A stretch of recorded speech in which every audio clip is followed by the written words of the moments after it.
Hi, my name is Katie. I'm one of the instructors for the Design Thinking for Social Innovation course.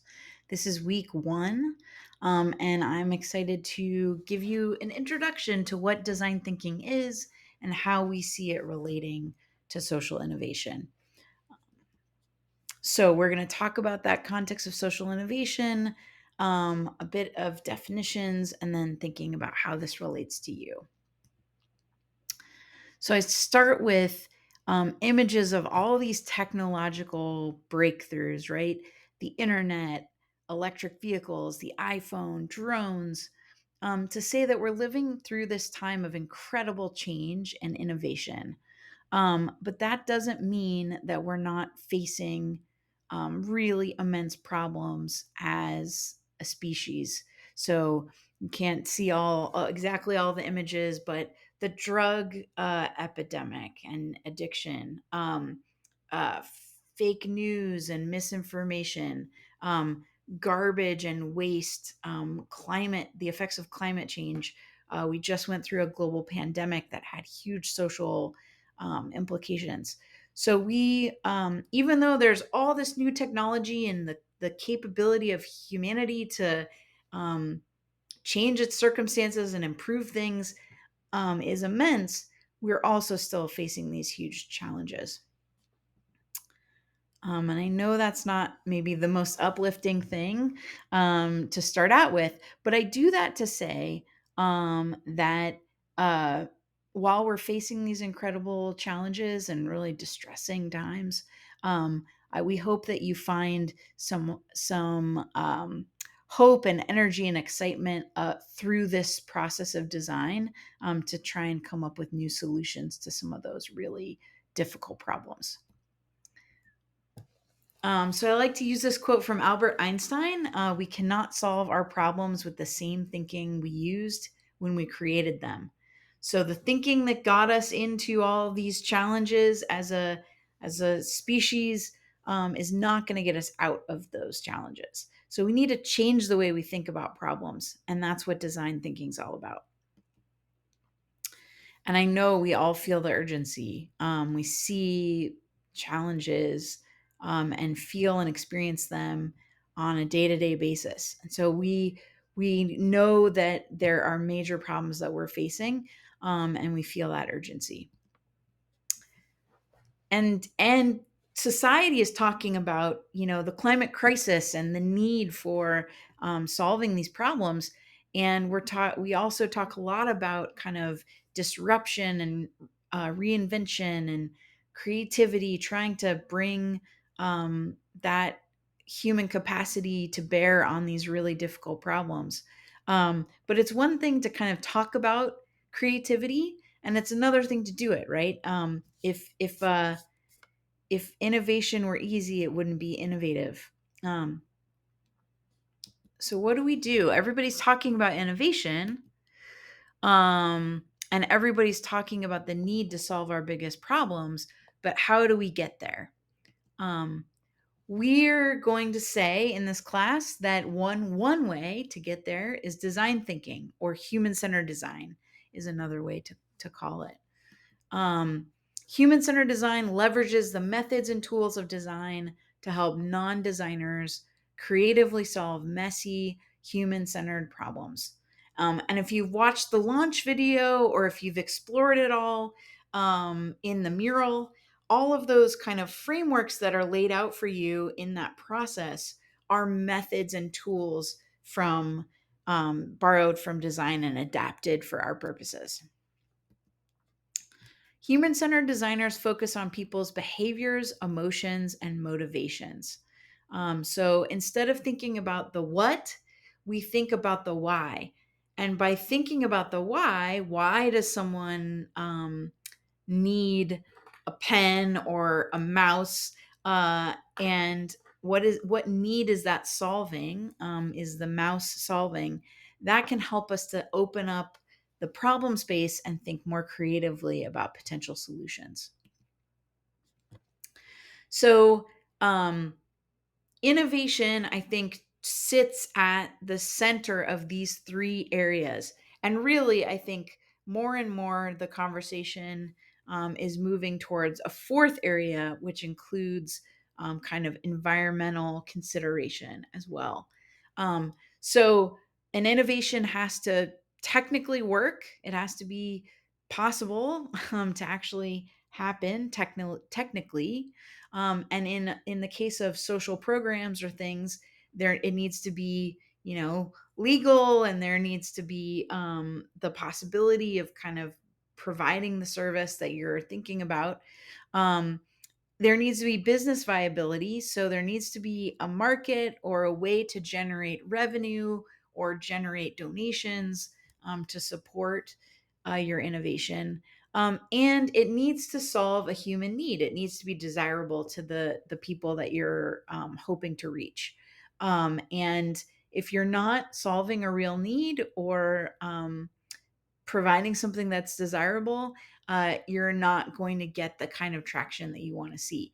So, design thinking or human centered design helps us start with desirability, understanding what is the need, what is the opportunity, what solutions can we come up with. And then, as you kind of develop and refine that idea, you are moving towards having a business model and making sure that it's also technically feasible. And the solutions that are truly innovative, that are going to succeed, hit that kind of center spot. So we're talking in this class about social entrepreneurship, um, and how you can use that kind of um, ability to create a market and demand for your solution, and how that can be used to improve the conditions or solve a big problem.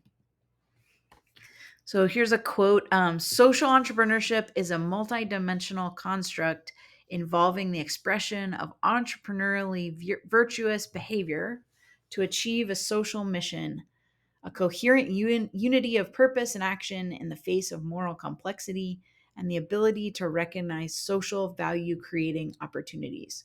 So again, you're trying to create something that's desirable, that has demand, that is technically feasible, that has a business plan and viability, and you're bringing all that to bear on a social problem.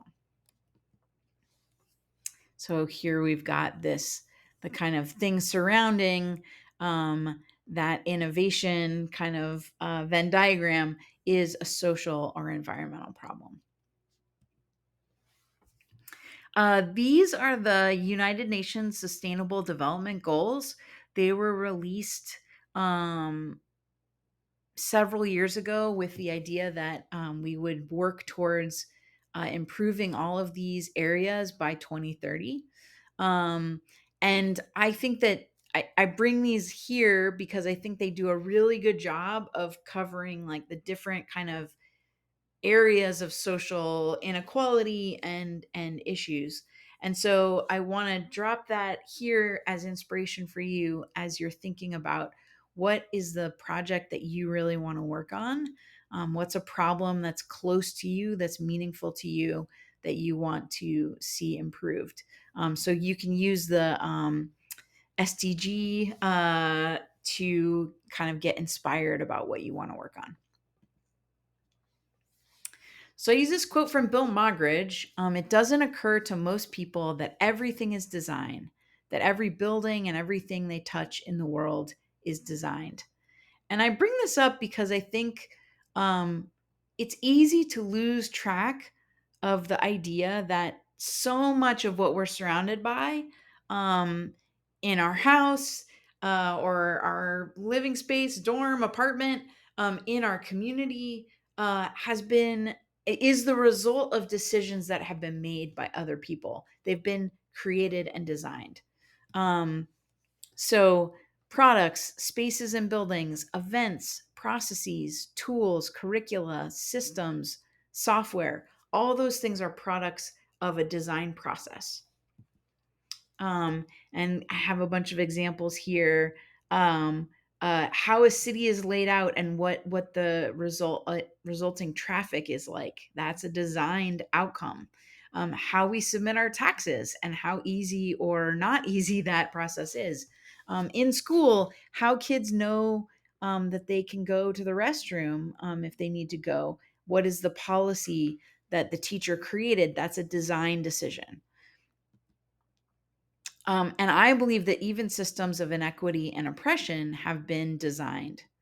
And so these are some examples from the middle of the 20th century in the segregated South, where you can see there is signage and literal structural enactments of this kind of oppressive system of Jim Crow.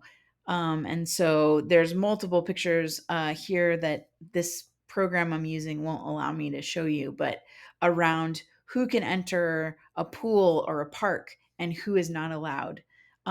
Where can people live and where are people not allowed? So people of color being kept out of purchasing homes in certain neighborhoods, um, and the water fountain. So literally a different water fountain for people of color. So you can see how those systems of oppression were designed and implemented in communities to make people of color lesser than.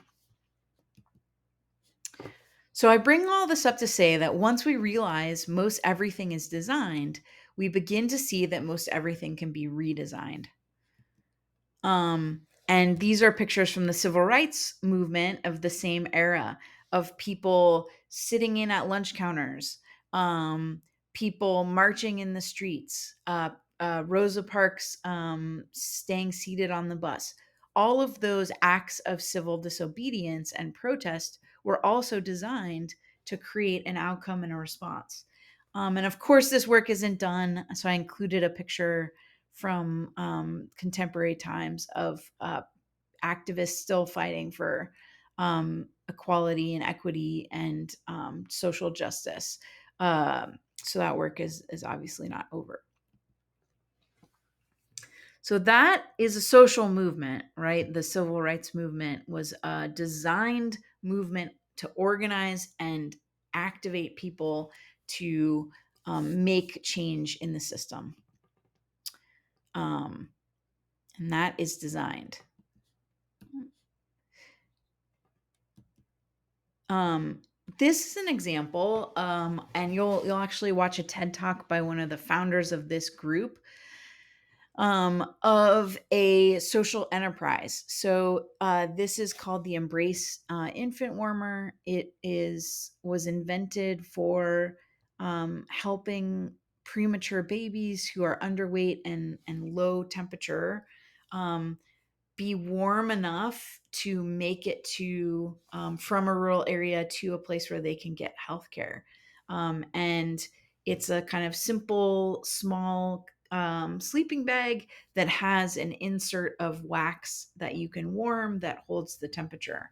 And the problem that this was solving was that these premature babies would not be able to stay warm enough and they would not survive the trip to get help at the hospital. So this is an example, as opposed to the civil rights movement of a social movement. This is an example of a social enterprise. There is a product that solves a problem and is being deployed in a way that is entrepreneurially minded, but also has a social benefit. And that is designed. So, a social enterprise is any business venture, nonprofit or for profit, created for a social purpose, mitigating, reducing a social problem or a market failure, and creating social value while operating with reference to the financial bottom line and with the discipline, innovation, and determination of a for profit business. So, again, in this entrepreneurial way, you're creating an intervention that meets a demand and that can be distributed and shared um, in a way that helps to alleviate a social problem or an environmental problem. So, what does this all mean for you? You have the opportunity in this class and in life broadly to reflect on a social or environmental problem that is meaningful to you and work to find an innovative and sustainable solution to that problem.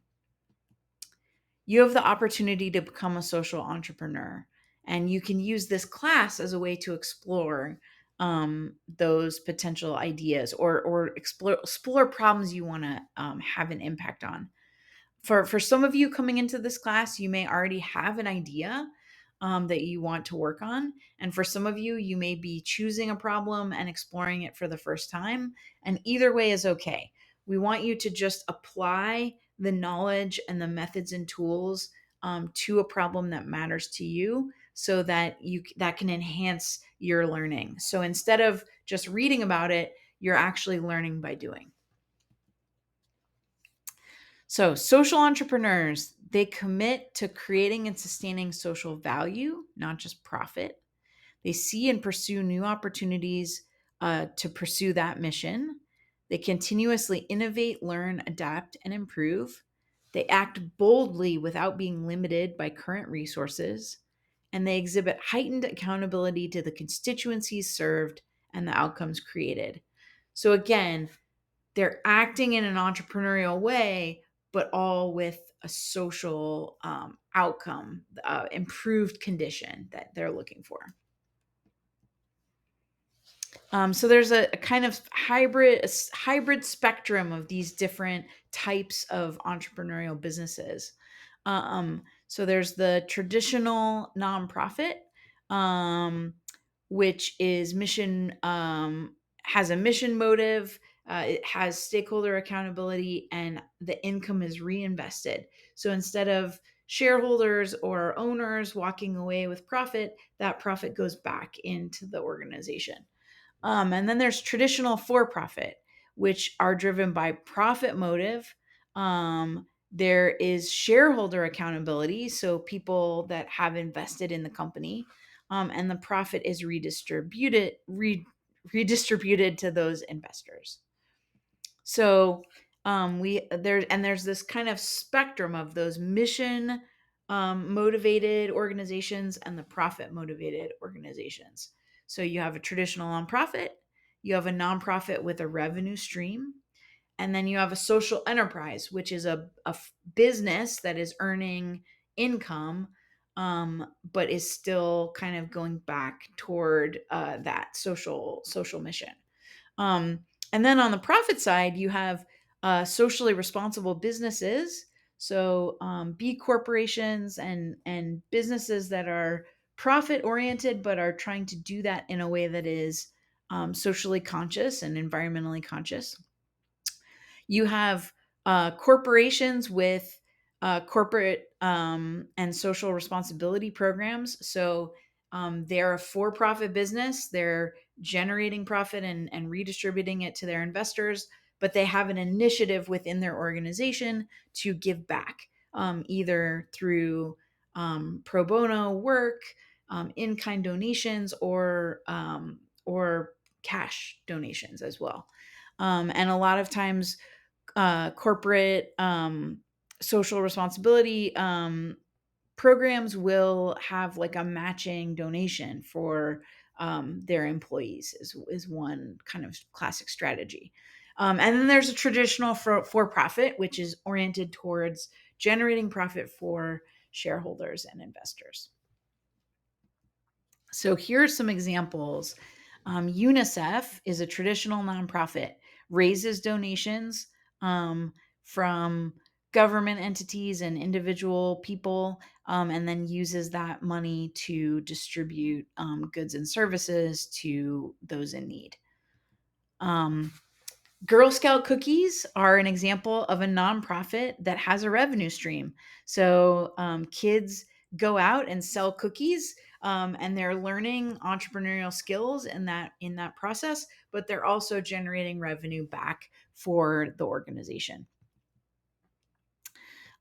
This is an example of a social enterprise where they are taking grain that has been used in the brewing process, and then selling it to other organizations to use for making bread and other products.